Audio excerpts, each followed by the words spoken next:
Dona Clara completou 78 anos no silêncio. Não houve bolo, não houve presente, nem mesmo um feliz aniversário. Ela acordou às 5 horas, como todos os dias, colocou o avental surrado, acendeu o fogão a gás e preparou o café para o filho, o genro e os netos. O pão torrado, o suco coado, o leite fervido. Enquanto eles desciam para a mesa, ela já estava de joelhos, limpando o chão da cozinha com um pano velho. Mãe, o café tá frio, reclamou o filho Arthur, 52 anos, dono de uma rede de postos de gasolina. Já esquenta, filho, respondeu baixinho, sem levantar os olhos. A nora, Carla, entrou com um roupão de seda.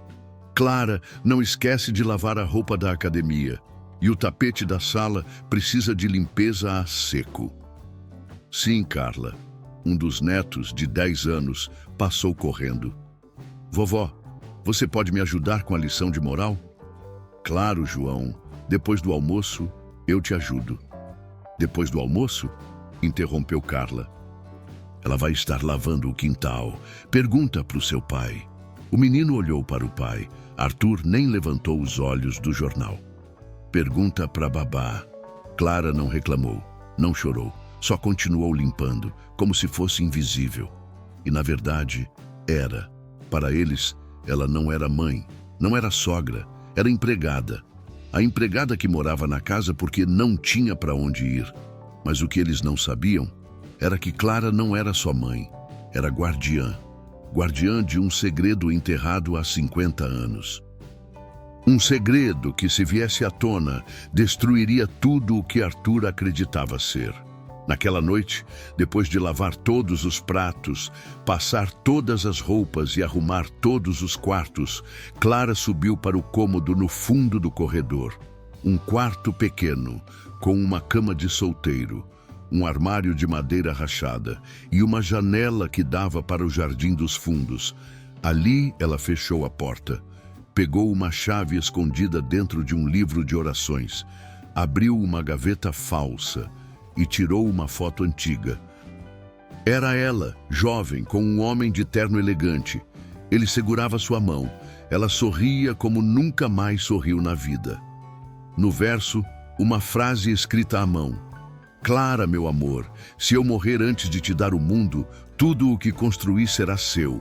Assinei ontem o testamento. Ninguém sabe, só você. Antônio Rocha, industrial, bilionário, morto em 1974, dono de fábricas, terras, ações. E segundo os jornais da época, sem herdeiros diretos.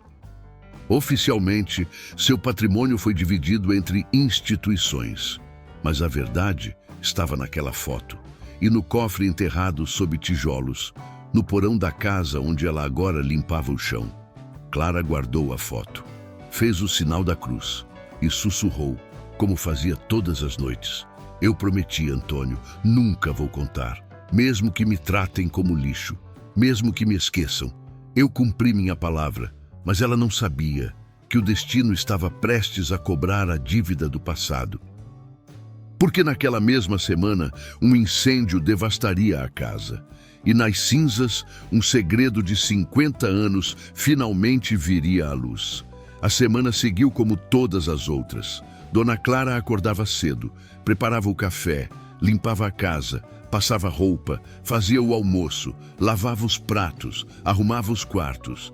E às 22 horas ia para seu pequeno cômodo, exausta, mas em silêncio. Ninguém perguntava se ela estava bem, ninguém notava as dores nas costas.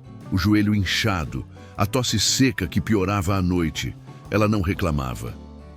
A dor física era menor que a dor de ser esquecida por quem gerou. Mas na quinta-feira à noite, tudo mudou. Era 23 horas. Todos já dormiam. Clara ainda estava na cozinha, limpando o liquidificador usado na vitamina do neto. De repente, um estalo, um cheiro forte de queimado, fumaça subindo do teto. Ela olhou para cima. Uma faísca caiu do lustre. O fio, velho e descascado, começou a pegar fogo. Meu Deus, murmurou. Correu até o interruptor. Desligou a energia. Mas o fogo já se espalhava pelo forro. Gritou: "Fogo! Fogo! Acordem!" Subiu correndo, bateu nas portas. "Acordem! A casa está pegando fogo!" Arthur abriu a porta sonolento. "Que bagunça é essa, mãe? A casa está pegando fogo! Vamos sair!" Carla gritou do quarto. "Será que não pode esperar amanhã? Eu tô exausta." "Não! Agora!" Clara gritou, algo raro. "Vai desabar!" Ela correu até o quarto dos netos, levantou João e Marina, ainda dormindo.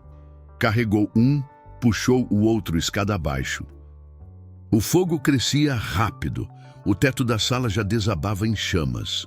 O cheiro de plástico queimado tomava o ar. Os bombeiros chegaram em 12 minutos. Já era quase tarde. Arthur, Carla e os filhos estavam na frente da casa, envoltos em cobertores. Clara, com o avental queimado e o braço com uma queimadura leve, olhava para as chamas. "Graças a Deus todos saíram", disse um bombeiro. "Tem mais alguém?" perguntou o capitão.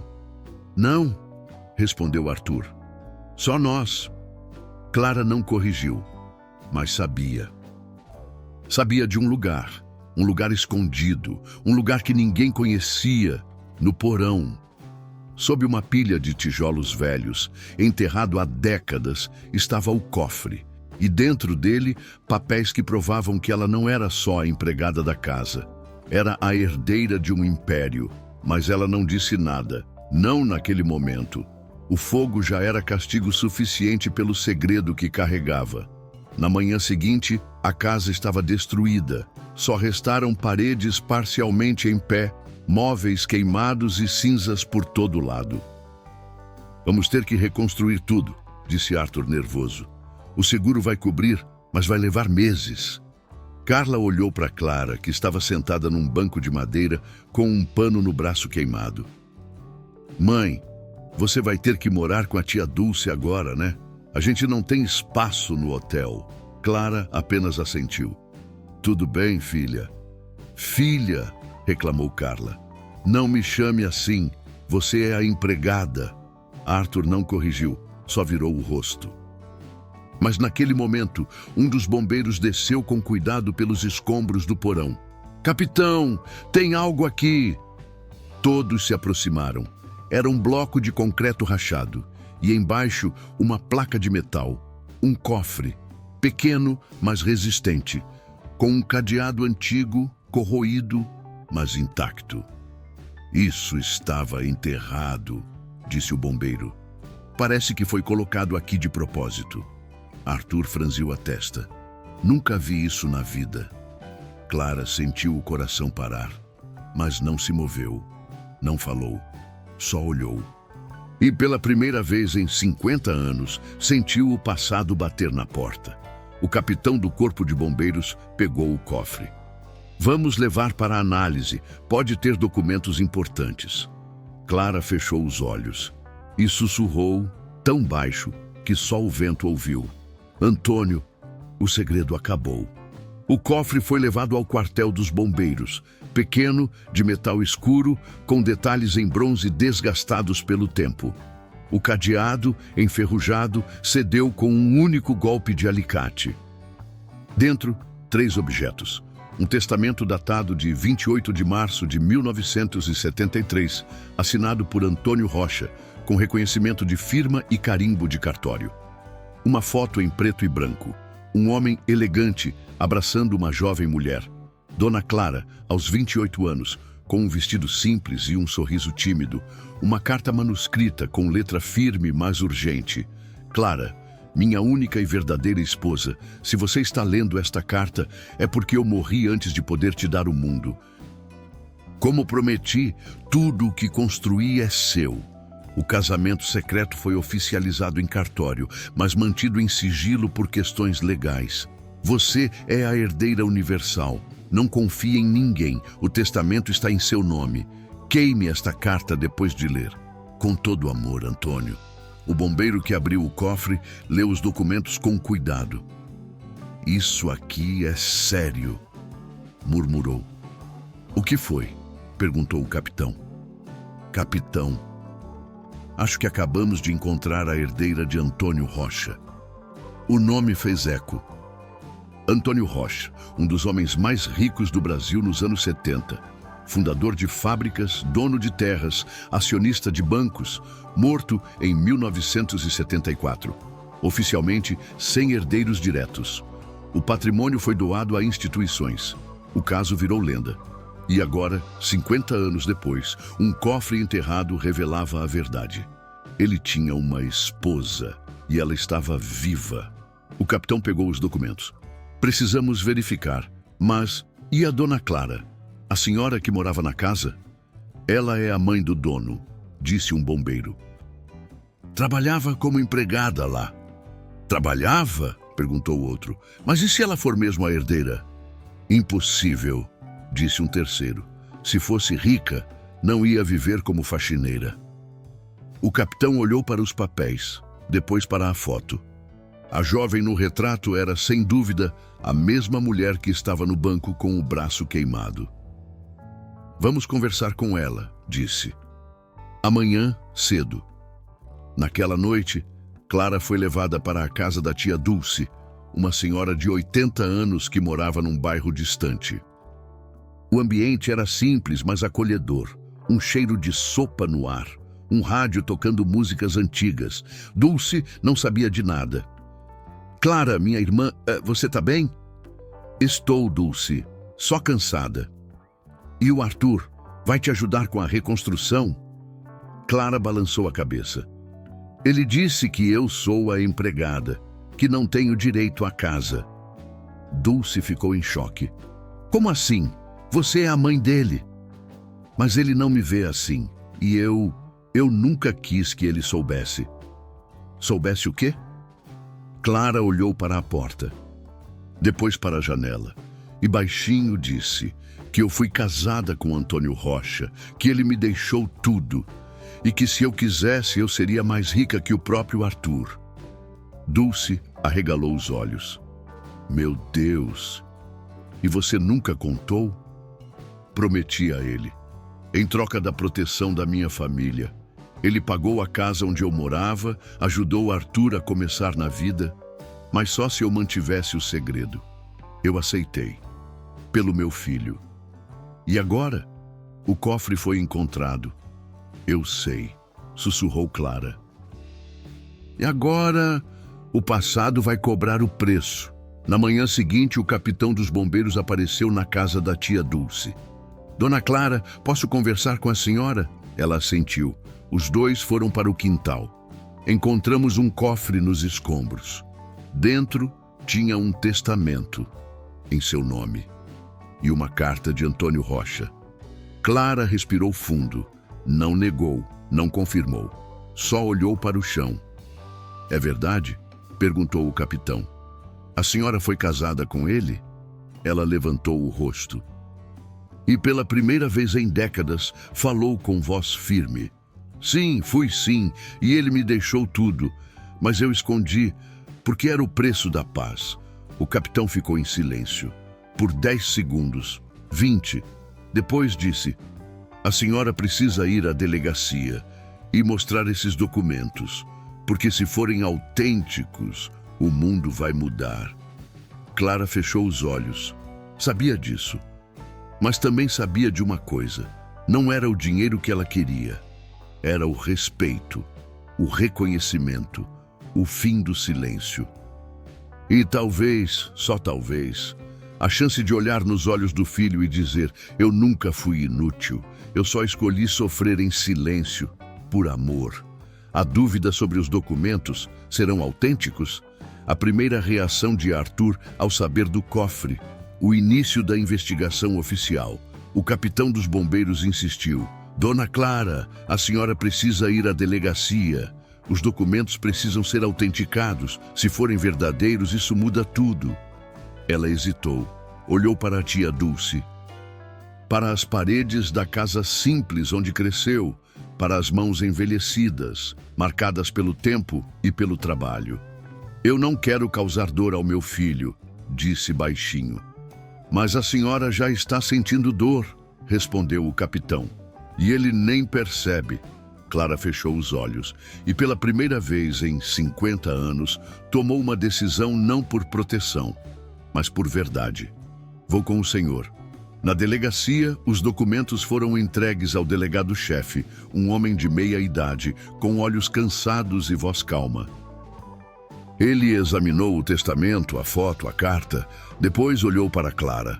Sabe o que está dizendo, dona Clara? Sei, respondeu ela. Estou dizendo que fui esposa de Antônio Rocha. E que ele lhe deixou tudo? Sim. E por que ninguém soube disso antes? Porque ele me pediu para manter em segredo. Em troca, ajudou meu filho a crescer. Eu aceitei, por amor. O delegado suspirou. Vamos abrir um inquérito. Precisamos de perícia nos documentos e precisamos notificar os envolvidos, incluindo seu filho, Arthur. Clara assentiu. Sabia que aquilo ia doer, mas também sabia. Mentiras vivem em silêncio. Verdades nascem em voz alta. Naquela tarde, Arthur recebeu a ligação. Seu nome foi citado em um inquérito policial. Sua mãe, Dona Clara Silva, apresentou documentos que indicam ser herdeira universal de Antônio Rocha. Você precisa comparecer à delegacia. O quê?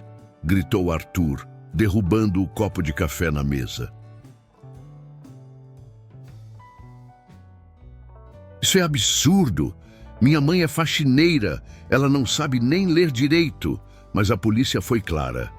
Ela assinou o boletim de ocorrência e os documentos estão sob análise. Arthur ligou para Carla. Você ouviu isso? A velha está inventando que é rica. Deve ser golpe, respondeu Carla. Provavelmente falsificou os papéis. Ela não sabe falsificar nada. Então alguém está usando ela. Mas, de qualquer forma, precisamos agir rápido. Na manhã seguinte, Arthur apareceu na casa da tia Dulce. Clara estava sentada na varanda, olhando o céu. Ele entrou com passos firmes.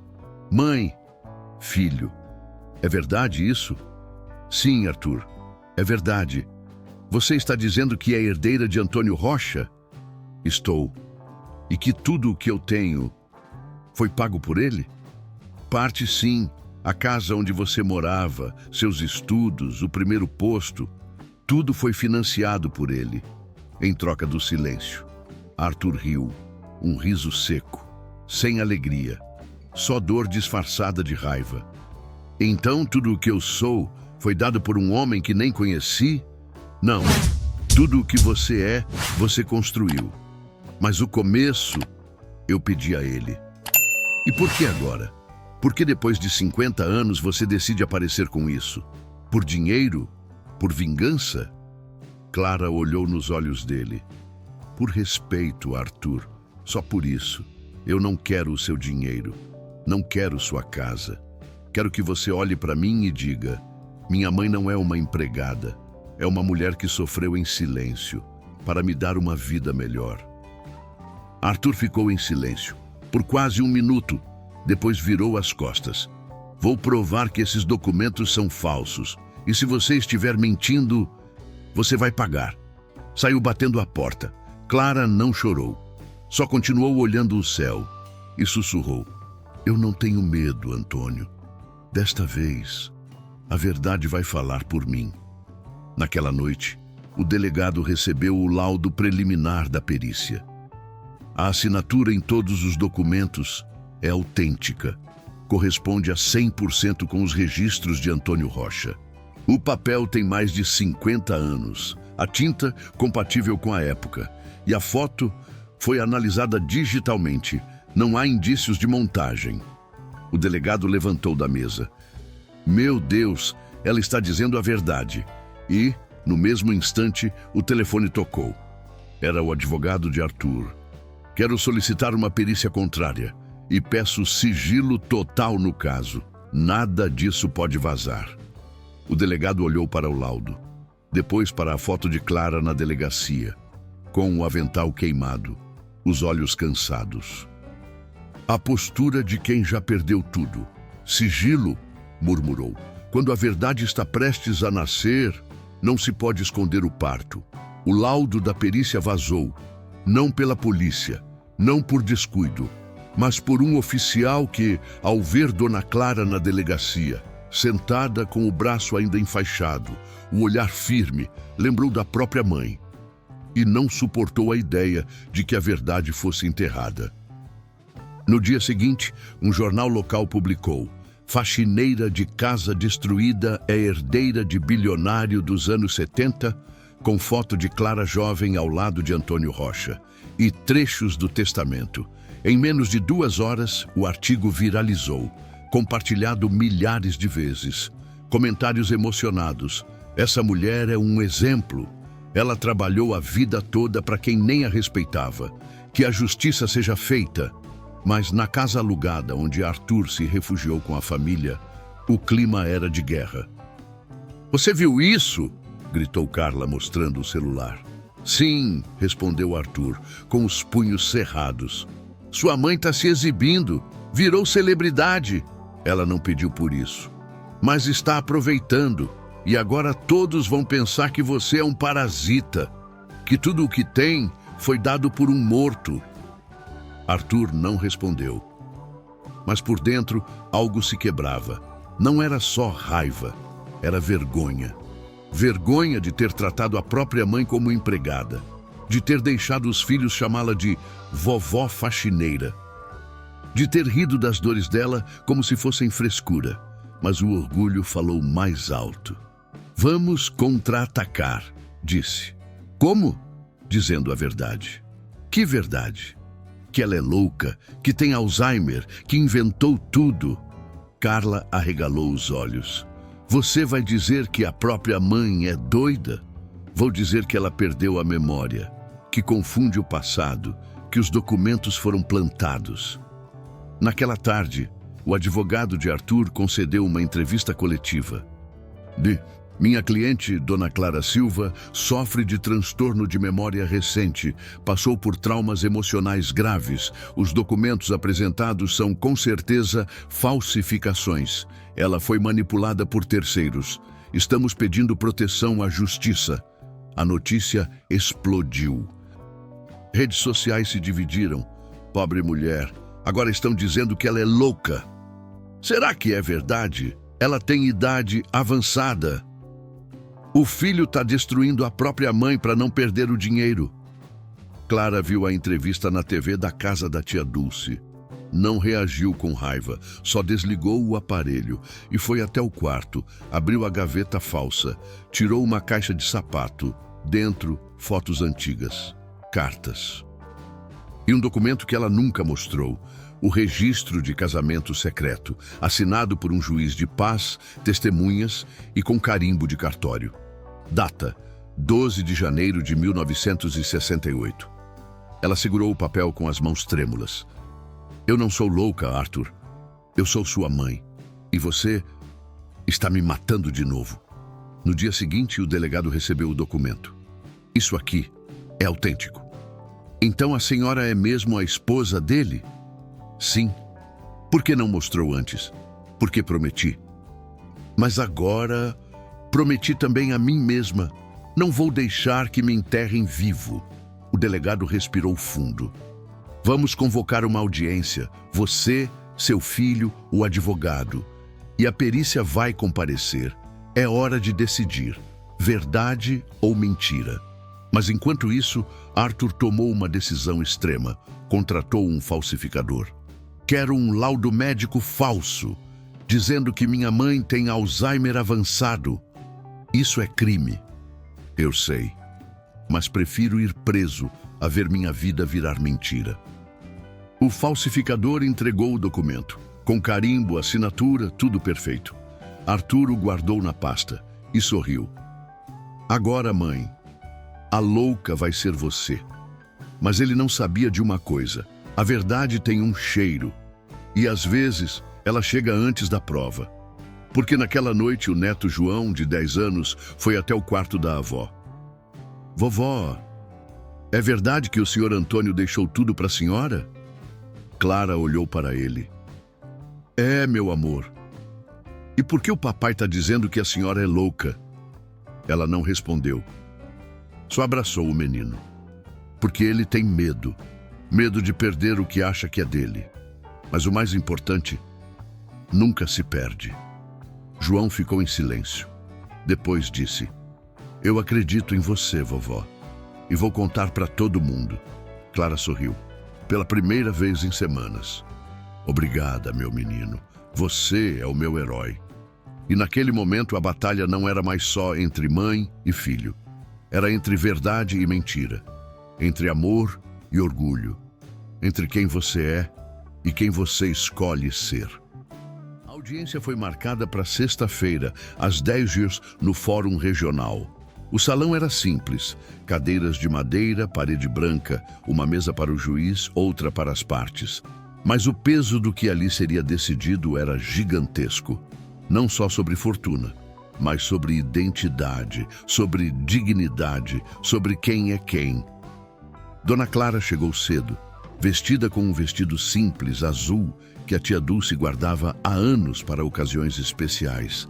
O cabelo branco preso com um lenço, as mãos firmes.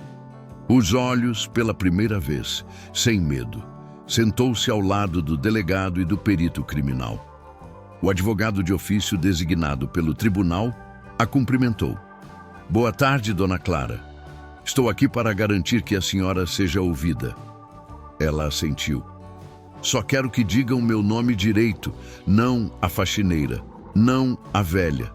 Clara Silva, mãe, mulher, viúva de Antônio Rocha." Minutos depois, Arthur entrou. Terno bem cortado, cabelo penteado, olhar frio. Ao seu lado, Carla, com expressão de superioridade. O advogado segurava uma pasta grossa, laudos falsos, testemunhas pagas, documentos manipulados. O juiz, um homem de voz calma e olhar atento, abriu o processo.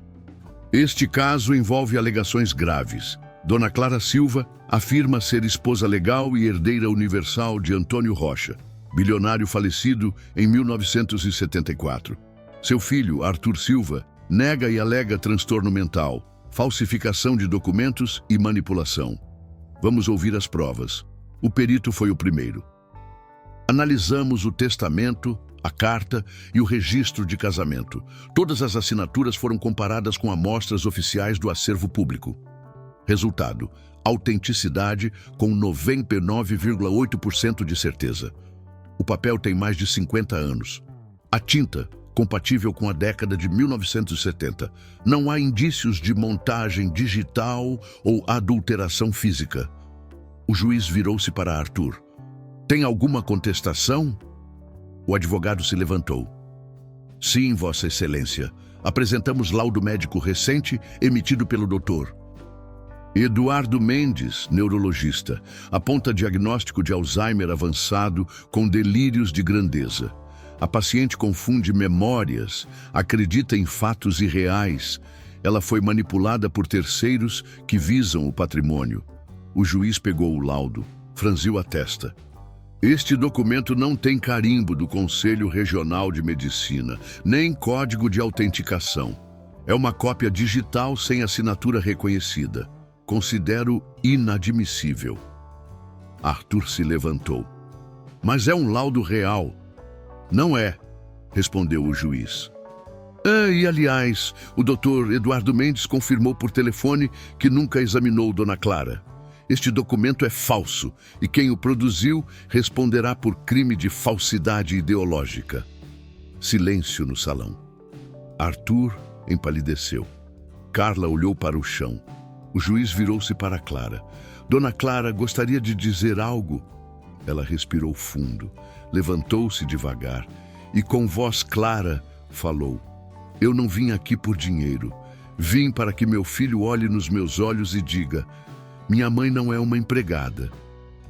É uma mulher que sacrificou sua honra, seu nome, sua fortuna, para que eu tivesse um futuro."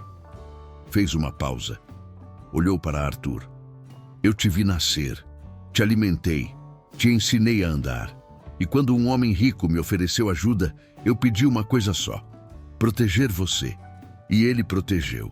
Mas o preço foi eu me tornar invisível. E você esqueceu quem eu era." Uma lágrima escorreu, mas ela continuou: Eu não quero suas casas, nem seus carros, nem seus postos. Só quero uma coisa, que você diga pelo menos uma vez: minha mãe é uma mulher de coragem. Silêncio absoluto, até que o neto João, que estava sentado no fundo com a tia Dulce, se levantou.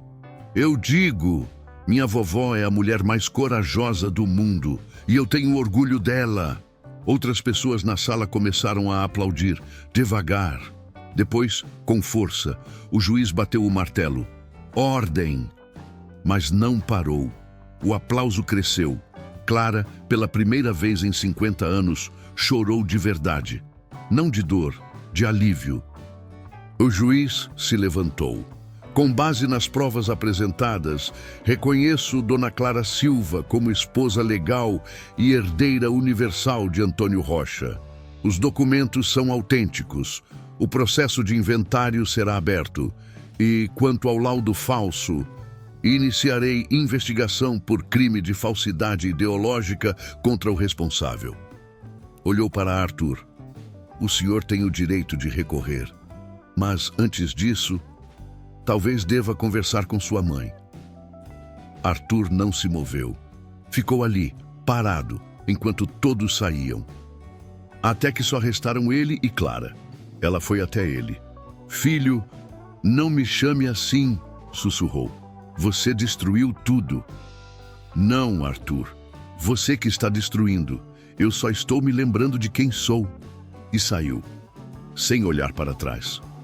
Pela primeira vez, ela caminhou como quem pertence. E ele, pela primeira vez, ficou sozinho com a verdade.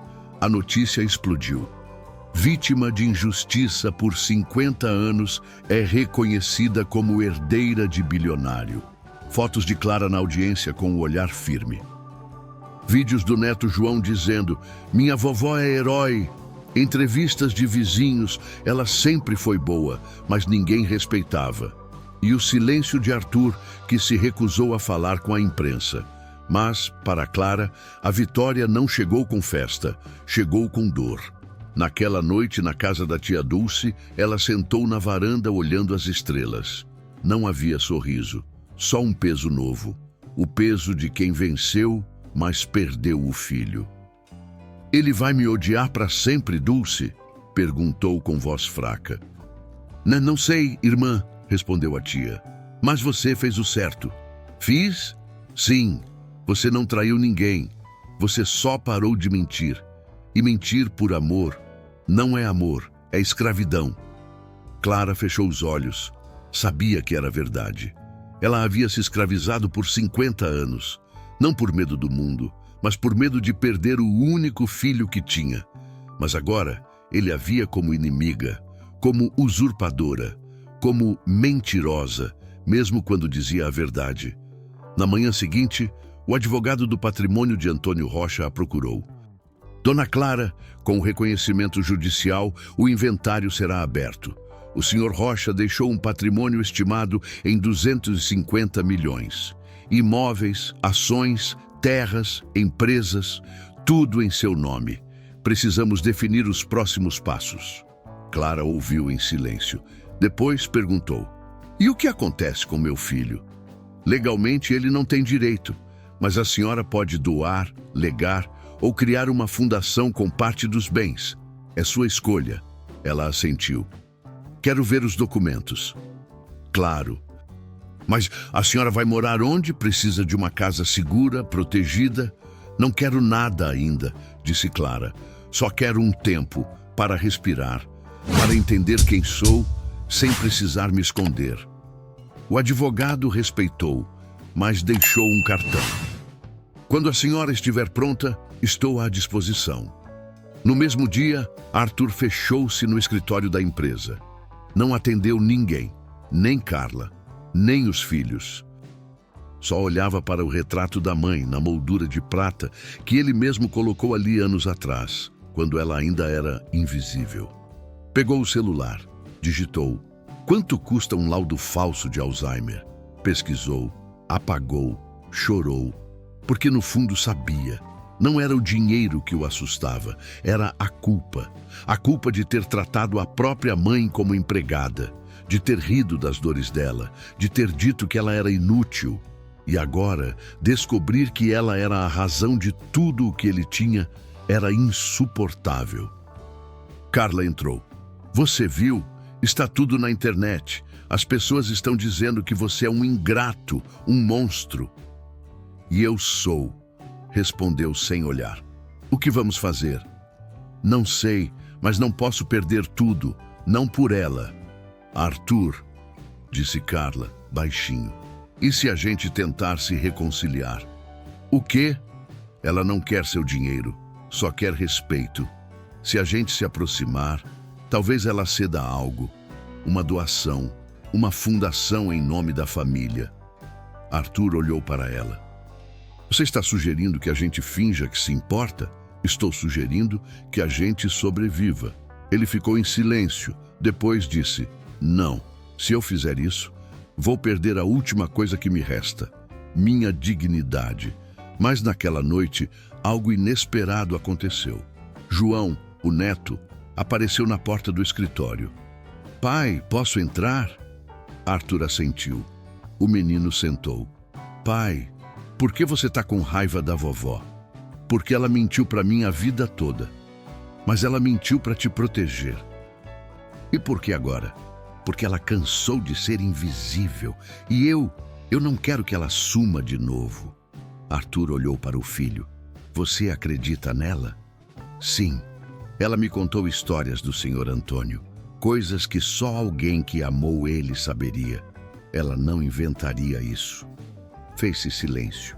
Até que João disse, pai, você já parou para pensar que talvez você seja o único que ainda está mentindo? Para si mesmo? Arthur não respondeu.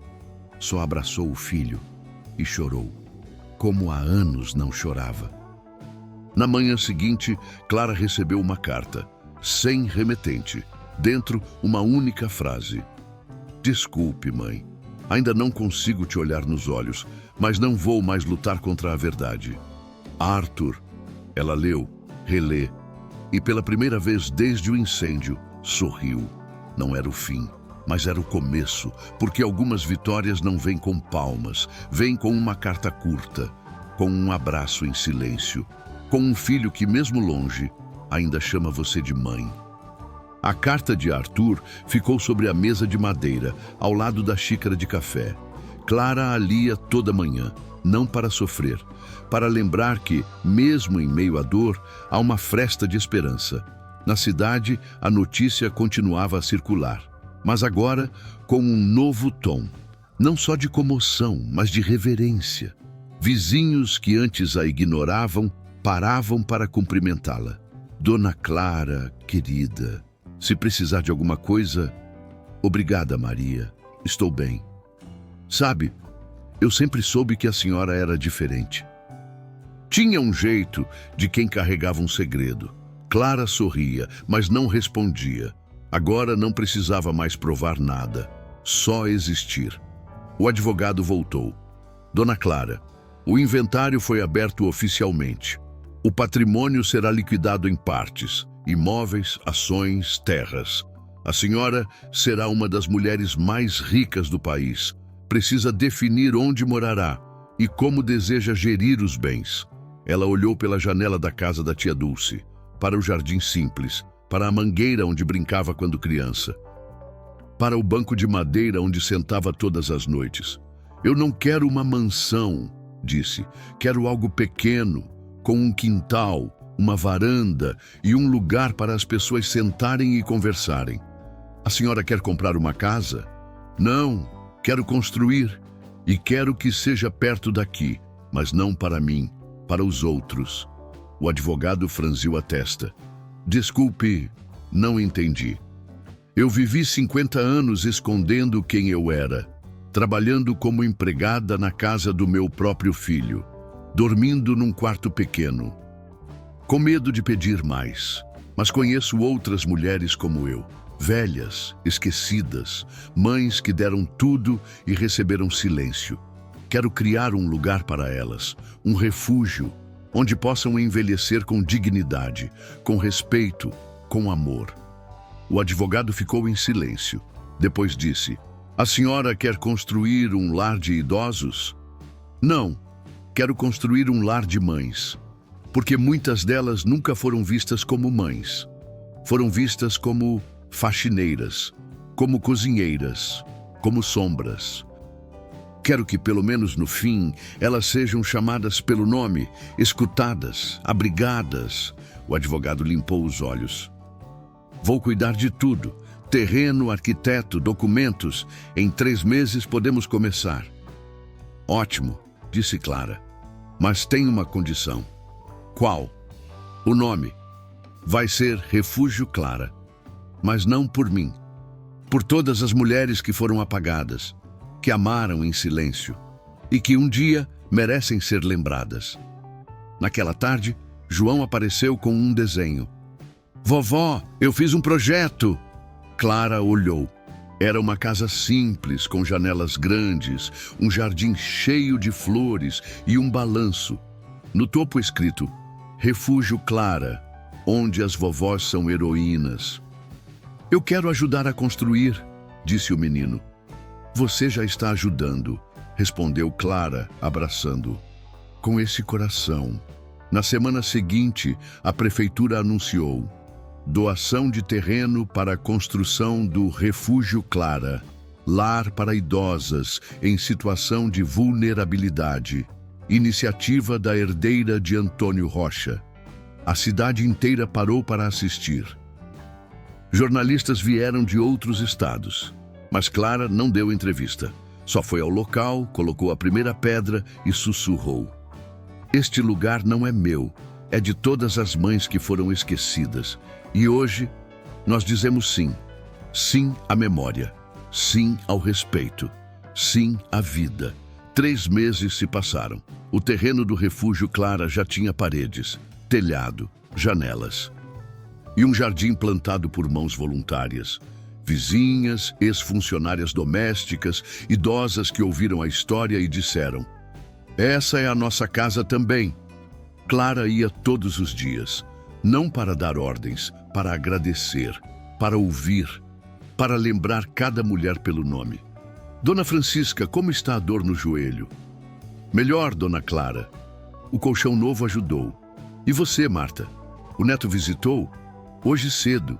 Trouxe docinho." "Que bom." Ela sorria. Não como rica, mas como mãe. Na cidade, as coisas mudavam. Lojistas que antes a ignoravam agora a cumprimentavam com respeito.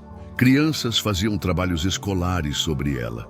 Uma professora mostrou a Clara um texto de uma aluna de 9 anos. "Minha avó é como a Dona Clara. Ela limpa a casa, mas é heroína, porque ama sem esperar nada." Clara chorou e guardou o papel na caixa de sapato com as cartas de Antônio. Mas havia um vazio, um silêncio. O nome que ainda não havia sido dito em voz alta: Arthur. Ele não aparecia, nem ligava. Só mandou uma carta, uma vez: "Estou me separando. Carla foi embora. Os negócios estão ruins. Mas não vou pedir nada. Só queria que você soubesse. Eu leio sobre o refúgio todo dia e me sinto pequeno." Clara guardou a carta. Não respondeu. Sabia que para alguns corações o caminho é longo. Até que, numa manhã de chuva, um carro parou em frente ao canteiro de obras. Clara estava sentada no banco novo, sob a marquise, tomando chá. Levantou os olhos e viu Arthur, sem terno, sem arrogância. Com um casaco simples, molhado pela chuva, olhando para o chão. Ela não se levantou, só esperou. Ele caminhou devagar, parou a 2 metros. "Mãe, primeira vez em meses, primeira vez desde a audiência, primeira vez que ele usava aquela palavra sem ironia." "Filho", respondeu baixinho. "Vim ver", ele disse olhando para a construção. "É lindo." "É seu também", disse Clara. "Não mereço." "Não é sobre merecer, é sobre pertencer. E você pertence, porque é meu filho, mesmo quando erra. Mesmo quando me machuca, você é meu." Arthur caiu de joelhos, chorou, como uma criança, como quem carregou um peso por anos e finalmente o solta. Eu fui um monstro, mãe. Tratei você como empregada e você era a razão de tudo o que eu tinha. Eu neguei você e você nunca negou a mim. Clara se levantou, foi até ele, colocou a mão em seu ombro. Você não foi um monstro, foi um homem que teve medo. Medo de descobrir que sua vida foi construída por amor e não por mérito. Mas o mérito não é só do que você conquista, é do que você aprende depois. Arthur levantou o rosto. Posso ajudar? Na construção, no refúgio, não como rico, como operário, como filho. Clara olhou para ele, depois para a placa ainda em branco, onde um dia seria escrito o nome do lugar. Pode, mas não como operário, como voluntário, como homem que está aprendendo a amar. Ele assentiu. E naquela tarde, Arthur pegou uma pá e começou a cavar. Não só o alicerce, mas o seu próprio coração. Pessoas o viram, não disseram nada, só trabalharam ao lado, porque naquele momento não importava quem era rico ou pobre, importava quem estava disposto a construir algo novo. E Clara, da varanda, olhou para o céu e sussurrou: Obrigada, Antônio. Você me deu tudo, mas o mais valioso foi a chance de perdoar. O dia amanheceu claro, sem nuvens, sem vento. Como se o céu também quisesse ver o que estava prestes a acontecer. No terreno onde antes havia mato e abandono, erguia-se agora o Refúgio Clara. Uma casa simples, mas digna, paredes brancas, telhado vermelho, janelas grandes para a luz entrar. Um jardim florido, com bancos de madeira, e no centro um balanço, presente do neto João. Na fachada, uma placa de madeira esculpida à mão. Refúgio Clara, onde mães esquecidas são lembradas. A cidade inteira foi convidada, mas não como espectadores, como testemunhas. Às 10 horas, o sino tocou. Não era um sino de igreja. Era um sino de escola antiga, doado por uma professora aposentada. Um som que lembrava infância, presença, memória. Clara chegou com um vestido azul, o mesmo da audiência. Ao seu lado, Arthur, com um avental de trabalho. João segurava um buquê de flores colhidas no jardim. No palco improvisado, o prefeito falou: Hoje não inauguramos só um lar. Inauguramos um novo tempo. Um tempo onde o silêncio das mães não será mais ignorado, onde o trabalho invisível será visto, e onde o perdão não é fraqueza, é força. Aplausos, muitos choravam. Depois foi a vez de Clara. Ela pegou o microfone, não leu nada, só olhou para a multidão.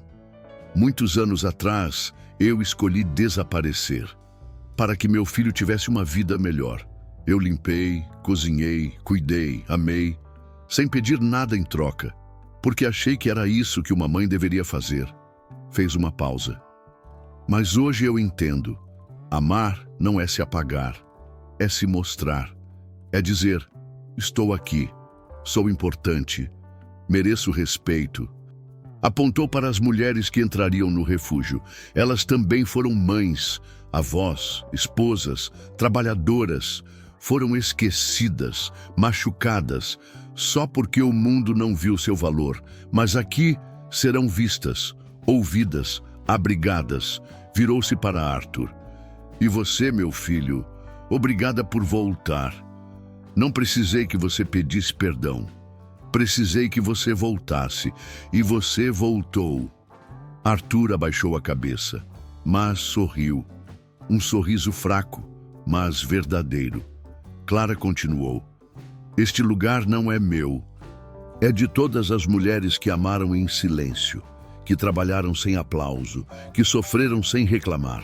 Aqui elas não serão a faxineira. Serão Dona Francisca, Dona Marta, Dona Helena. Serão mães. E com as mãos trêmulas puxou uma corda. O pano que cobria a placa caiu. E o nome Refúgio Clara brilhou ao sol. A multidão explodiu em aplausos. Crianças jogaram pétalas. João correu até o balanço e gritou: Vovó, senta aqui comigo! Clara foi. E pela primeira vez em 50 anos, balançou no ar rindo. Arthur se aproximou, sentou ao lado. Mãe! Sim, filho. Eu tô tentando. Eu sei. E é só o que importa. O sino tocou de novo. Mais uma vez. E mais outra. Como se dissesse, ela está aqui. E nunca mais vai sumir. O tempo passou. 1 ano se foi. O Refúgio Clara não era mais apenas um lugar. Era um movimento. Mulheres de outras cidades chegavam com malas surradas, olhos cansados, corações feridos. Algumas tinham sido abandonadas pelos filhos, outras expulsas de casa. Muitas esquecidas pelo sistema. Mas ali eram recebidas com nome, com história, com dignidade. Tinham quartos limpos, refeições quentes, cuidados médicos e, o mais importante, alguém que as escutava. Clara continuava indo todos os dias, não como dona, como mãe. Sentava no banco, tomava chá, ouvia histórias. Às vezes, só segurava uma mão. Silêncio também cura. Arthur mudou. Vendeu parte da rede de postos. Usou o dinheiro para criar uma fundação que apoia idosas em situação de rua. Ele mesmo vai a abrigos, hospitais, delegacias, fala com a voz baixa, mas firme. Minha mãe foi tratada como empregada na própria casa. Ela era a herdeira de um império, mas o que ela queria era só respeito. Não deixem isso acontecer com mais ninguém. João, agora com 11 anos, virou símbolo do refúgio. Faz apresentações na escola. Minha vovó é a mulher mais corajosa do mundo. Ela não gritou, não xingou, só disse a verdade e salvou a si mesma. As redes sociais começaram a falar do efeito Clara. Dezenas de famílias se reconciliando. Filhos pedindo perdão, netos visitando avós, casas sendo adaptadas para idosos. Um jornal nacional fez uma matéria. Como uma faxineira anônima mudou o país. Mas nem tudo era paz. Às vezes, à noite, Clara acordava assustada. Pesadelos, da casa em chamas, da audiência, do olhar de ódio de Arthur, do medo de ser descoberta, do silêncio imposto por 50 anos. E quando isso acontecia, ela levantava. Ia até o quarto onde guardava a caixa de sapato. Tirava a carta de Antônio. Lia. Clara, minha única e verdadeira esposa. E sussurrava. Eu não sou mais sua secretária, Antônio. Sou sua viúva. E sou mãe. E estou viva. Arthur, com o tempo, começou a visitar o antigo terreno da casa destruída. Nada restava, só cinzas e mato. Mas ele ia lá, sentava no banco de pedra que sobrou e chorava. Você ainda se culpa? Perguntou Clara certa vez ao encontrá-lo lá.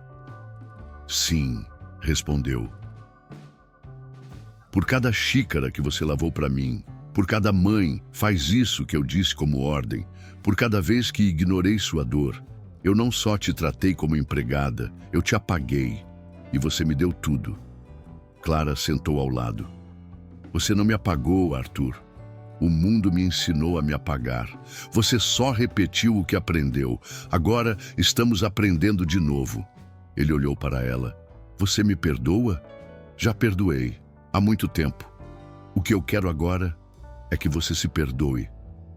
Em silêncio, pai e filho ficaram ali, olhando o sol se pôr sobre as cinzas. Não era o fim. Era o começo de uma nova memória. Na escola, João ganhou um concurso de redação. O tema, a pessoa que mais me inspira. Ele leu em voz alta. Minha vovó Clara foi apagada por 50 anos. Mas ela não desistiu de si mesma. Ela esperou o momento certo e quando chegou ela disse, estou aqui. E o mundo inteiro teve que ouvir. Ela me ensinou que coragem não é gritar, é falar a verdade, mesmo tremendo. A plateia chorou. Clara, na primeira fila, sorriu e pensou, valeu cada segundo de silêncio por este momento. Hoje, 2 anos depois, o sol se põe sobre o refúgio Clara. As árvores cresceram, as flores desabrocham, o balanço ainda balança, agora com netas, bisnetas, crianças da vizinhança. Clara está na varanda, sentada no banco de madeira, com um chale nos ombros. Seus olhos cansados, mas serenos, acompanham o crepúsculo. Na mão, uma xícara de chá de camomila. Ao lado, a caixa de sapato. Dentro, as cartas de Antônio, a foto do casamento secreto, a primeira matéria sobre o refúgio e a carta de Arthur. Desculpe, mãe. João, agora com 13 anos, se aproxima com um caderno. Vovó, eu escrevi uma carta para você. Pode ler? Clara sorri. Claro, meu menino. Ele entrega o papel. Ela lê em silêncio. Depois, fecha os olhos. Uma lágrima escorre. A carta diz: Querida vovó Clara, você foi apagada por 50 anos, mas quando decidiu voltar, o mundo inteiro te viu. Você não gritou, não xingou. Só disse a verdade e, com isso, salvou a si mesma e a muitas outras. Um dia eu quero ser como você, forte sem odiar, rica sem ostentar e corajosa sem esquecer de perdoar. Obrigado por me ensinar que o amor mais forte não é o que se cala, é o que sobrevive. Com todo amor, seu neto, João. Clara abraça o menino, aperta com força, como se quisesse guardar esse momento para sempre. Você já é como eu, João. Melhor até, porque você não vai precisar esperar 50 anos para ser quem você é. Naquela noite, Clara não dorme. Fica acordada, olhando as estrelas. Pensa em tudo, no amor por Antônio, na dor de esconder quem era, na queimadura no braço, na audiência, no abraço de Arthur, no sino do refúgio, na carta do neto. E pela primeira vez, sente que não precisa mais provar nada, nem ao filho, nem à cidade, nem a si mesma. Ela é, e isso basta. Na manhã seguinte, chove. Uma chuva fina de primavera. Arthur chega com um envelope. Mãe, recebemos um documento do cartório. O processo de inventário foi encerrado. Oficialmente, você é a herdeira universal de Antônio Rocha e o patrimônio está em seu nome. Clara olha o papel. Não com ganância, com paz. Obrigada, filho, mas você sabe que não vou usar esse dinheiro para mim, né? Sei, e eu respeito, mas queria que você soubesse. Eu doei minha parte da empresa para a fundação e coloquei seu nome como patrona. Fundação Clara Silva, por Mães Invisíveis. Clara olha para ele. Você cresceu. Você me ensinou, responde Arthur, que o verdadeiro legado não é o que você deixa em dinheiro, é o que você planta em corações. Dias depois, uma escola primária visita o refúgio. Crianças de 8 a 10 anos fazem perguntas. É verdade que a senhora foi faxineira na casa do seu filho? É. E ele não sabia que a senhora era rica? Não. A senhora tem raiva dele? Não. Raiva é um peso pesado. Eu prefiro o perdão. É mais leve. Uma menina levanta a mão. Minha avó mora sozinha. Posso trazê-la para cá? Clara sorri. Sim, sempre haverá lugar, porque este lugar não foi construído com tijolos, foi construído com dignidade. À noite, antes de dormir, Clara acende uma vela na varanda. Coloca a foto de João criança, a carta dele e uma manchete de jornal. Mulher esquecida por 50 anos muda o país com um simples "estou aqui". Acende a vela e sussurra. Hoje foi um bom dia. O vento balança as árvores. O sino toca sozinho, como se respondesse. E naquele momento o mundo parecia mais justo, porque uma mulher invisível se tornou símbolo. Um filho arrependido virou agente de mudança, e um neto aprendeu que a coragem mais rara não é enfrentar o mundo, é enfrentar a verdade.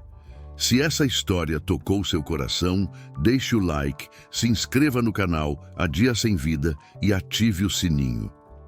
Compartilhe com alguém que precisa saber que ninguém é inútil, que o amor em silêncio ainda tem voz e que, às vezes, o maior herói do mundo é uma mulher que, depois de 50 anos, decidiu dizer: estou aqui. E você? Tem alguém na sua vida que foi esquecido? Me conta aqui nos comentários. Quero muito saber sua história. Um grande abraço e até o próximo dia em vida.